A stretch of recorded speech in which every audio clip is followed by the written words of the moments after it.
Busco un lugar para vivir y descansar,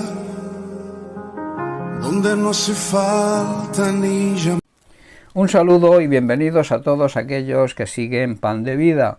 El mensaje que traigo para hoy lo he titulado Nuestro abogado. Hoy entendemos por abogado al profesional que en un tribunal defiende la causa de otro. En la época de Cristo, dentro del sistema político religioso judío, no se ejercía la profesión en el sentido clásico, salvo en casos como el del Tértulo, quien acusó a Pablo delante de Félix. Lo vemos en el libro de Hechos, capítulo 24, versículos 1 y 2, donde dice: 5 días después, Ananías, el sumo sacerdote, llegó con algunos de los ancianos judíos y con el abogado Tértulo, para presentar su caso contra Pablo ante el gobernador. Una vez que hicieron entrar a Pablo, Tértulo presentó los cargos en su contra ante el gobernador. Lo que sí había era doctores e intérpretes de la ley que compartían con los escribas las funciones de abogado. Con la palabra abogado se traduce un vocablo griego que denota uno llamado al lado de otro para ayudar y consolar. En este sentido se aplica al Espíritu Santo en el Evangelio de Juan, donde leemos en el capítulo 14, verso 16, donde Jesús promete la venida del Espíritu Santo, diciendo lo siguiente: y yo rogaré al Padre y os dará otro Consolador, para que esté con vosotros para siempre. Y en el capítulo 15, verso 26, añade: pero cuando venga el Consolador, a quien yo os enviaré del Padre, el Espíritu de verdad, el cual procede del Padre, él dará testimonio acerca de mí. Y se aplica también a Cristo como el primer Consolador. De ahí que diga, como acabamos de leer en el Evangelio de Juan, que Dios el Padre enviará otro Consolador.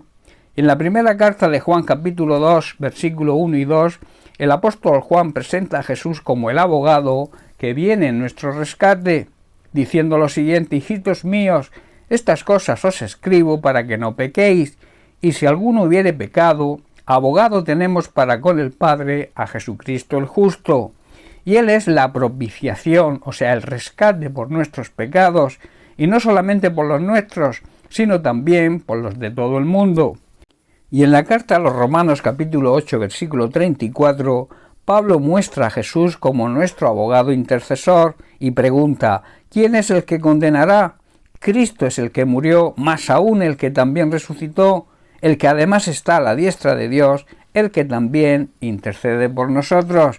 Y en Hebreos capítulo 7, verso 25 también podemos leer: por lo cual Jesús puede también salvar perpetuamente a los que por él se acercan a Dios, viviendo siempre para interceder por ellos. Existe otra palabra en griego para definir lo que es abogado, y es parakleto, que significa el auxiliador. Esta es la descripción precisamente de Jesucristo y del Espíritu Santo en las cartas de Juan. Aunque parakleto tuvo originalmente un sentido pasivo, y que también significa abogado, Juan lo usa en sentido activo, como el protector, el que fortalece, o si traducimos con menos exactitud, el consolador.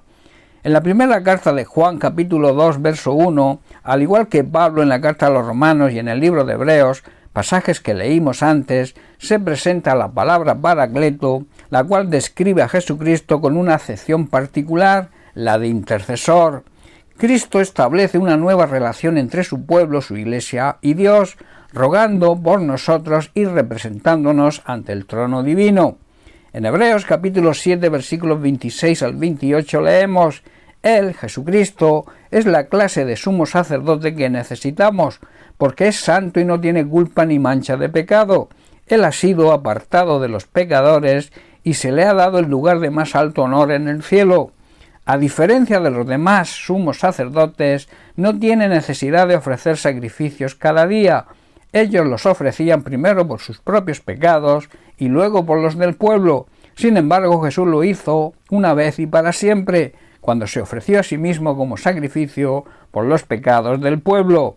Y la ley nombra sumos sacerdotes que están limitados por debilidades humanas. Pero después de que la ley fue entregada, Dios nombró a su Hijo mediante un juramento, y su Hijo ha sido hecho el perfecto sumo sacerdote para siempre. Aún durante su ministerio terrenal, Jesús siempre defendía a los que creían en él. Un ejemplo lo tenemos en el ciego de nacimiento que describe en el Evangelio de Juan. Por consiguiente, Jesús mismo era un paracleto, y al prometer el socorro y la ayuda del Espíritu Santo, le llama otro paracleto. Este auxiliador, este otro paracleto, se identifica en el Evangelio de Juan como el Espíritu de verdad o el Espíritu Santo. Su presencia en el creyente fue hecha posible después de la glorificación de Jesucristo, después de que Jesucristo fue glorificado, después de ser resucitado, y es reveladora del Salvador. El Espíritu Santo siempre nos va a revelar el ministerio de Cristo como nuestro Salvador. Por eso Jesús dice en Juan capítulo 16, verso 7, «Pero yo os digo la verdad, os conviene que yo me vaya, porque si no me fuera, el Consolador no vendría a vosotros, mas si me fuere, os lo enviaré». Además, el Paracleto actúa entre los incrédulos ante el actual tribunal de Dios y realiza en ellos un proceso misterioso de acusación y de convicción de pecados. Así lo expresa el propio Jesús en Juan capítulo 16, verso 8, donde dice, «Y cuando Él venga», se refiere al Espíritu Santo, «convencerá al mundo de pecado, de justicia y de juicio». El Espíritu Santo ya vino en Pentecostés, y su trabajo también es convencer hoy al mundo incrédulo del pecado, de la justicia de Dios y del juicio que vendrá.